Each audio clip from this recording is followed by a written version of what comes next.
The Prime Minister cut size of economy after fuel conservation appeal.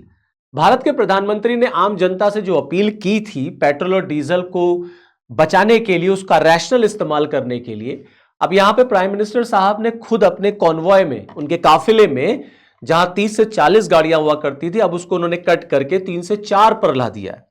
और prime minister को देखते देखते जहां जहां पर बीजेपी रूल्ड स्टेट्स हैं, वहां के मुख्यमंत्रियों ने भी ऐसा करना शुरू कर दिया है। वहां पर भी मुख्यमंत्रियों के कॉन्वॉय की जो साइज होती है उसको कम कर दिया गया है, जिससे डीजल का इस्तेमाल कम किया जा सके और फॉरेक्स पे ऊपर बर्डन जो पड़ता है वो कम हो जाए। ये बहुत अच्छा एग्जाम्पल है, बहुत अच्छी बात है।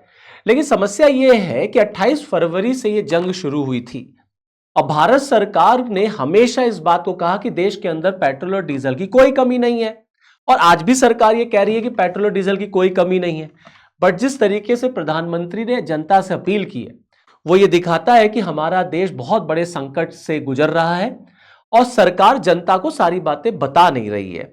ये इशारा है भारत में एक मिनी लॉकडाउन का, कोविड-19 की हैबिट्स को फॉलो करने की भी अपील पीएम साहब ने की है, वर्क फ्रॉम होम की है, ऑनलाइन एजुकेशन की है।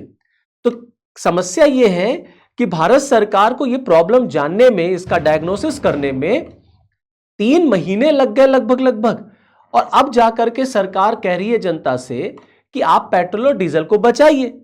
तो मैं ये पूछता हूं कि फिर चुनाव कराने की क्या जरूरत थी? 5 राज्यों में जो विधानसभा के अभी चुनाव कराए गए, जहां जबरदस्त रैलियां हुई, रोड शो किए गए, जब चुनाव खत्म हो गए तब सरकार को पेट्रोल और डीजल को बचाने की याद आई और जनता से कहा गया कि अब आप बचाइए, क्योंकि हम तो पेट्रोल और डीजल का इस्तेमाल करते रहेंगे। तो इलेक्शन कराना ठीक है, इलेक्शन कराना जरूरी था, लेकिन वो इलेक्शन तो ऑनलाइन भी हो सकता था, रैलीज वर्चुअल भी हो सकती थी, ना ही होती रैली। जितना लाव लश्कर लेकर के रैली करने के लिए नेता लोग गए थे, उसको कम करना चाहिए था। अब चुनाव खत्म, तो अब सारी चीजों की याद सरकार जनता को दिला रही है, लेकिन इसका असर सबसे ज्यादा मध्यम परिवार, मिडिल क्लास और गरीब जनता पर पड़ेगा, जो हर दिन कुछ करके कमाती है और खाती है।